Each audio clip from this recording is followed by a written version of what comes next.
Mesdames et messieurs, bonjour. Bienvenue dans la revue des titres de ce mercredi 13 août 2025 sur votre chaîne préférée Speedline Télévision. Démarrons par Dabarou pour lire à la une.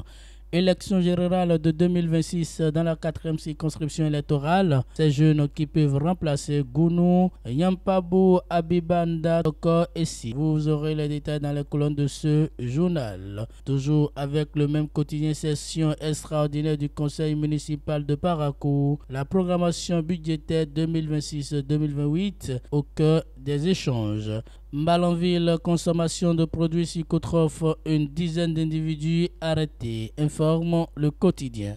Le potentiel opération policière Faucon Pèlerin, 3 ghettos détruits, 11 bandits arrêtés à Malanville. Après un mois de cavale à Azovel, le redoutable affairiste Abouleriche arrêté. Santé publique, la tomate concentrée Tastitum interdite de consommation.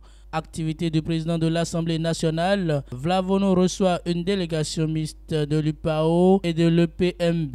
Vous aurez plus de détails dans les colonnes de ce journal. Décryptage info, fiscalité du numérique, la DGI éclaire les commerçants sur leurs obligations. Le 7 août 2025, la Direction générale des impôts a réuni à Cotonou plusieurs acteurs du commerce en ligne pour expliquer les règles fiscales applicables au secteur. Entre opportunités d'aller et craintes exprimées, la rencontre a permis d'ouvrir le dialogue. Vous aurez plus de détails dans les colonnes de ce journal. Choix de filière 2025, la campagne d'orientation des nouveaux bacheliers lancée. Protection de l'enfance, 15 personnes poursuivies pour exploitation illégale de mineurs dans la Donga, écrit le quotidien. L'informateur affiche en manchette recours contre des déguerpissements à Malanville.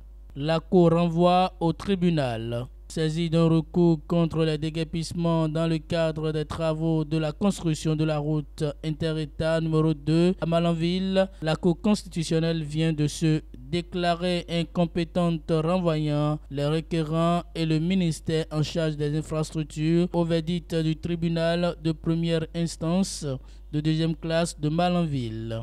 Mise en œuvre des parrainages pour la présidentielle de 2026, les maires du Septentrion édifiés. Le matinal montée du fleuve Niger, alerte jaune à Malanville et Karimama. Les communes de Malanville et de Karimama, dans le nord du Bénin, sont placées en alerte jaune depuis le mercredi 7 août 2025 en raison d'une montée progressive du fleuve Niger. D'après les bulletins hydrologiques relayés par 24 heures au Bénin, le niveau du fleuve a atteint 773 cm à Malanville. Bien que ce niveau ne constitue pas encore une menace directe, il appelle à la plus grande prudence.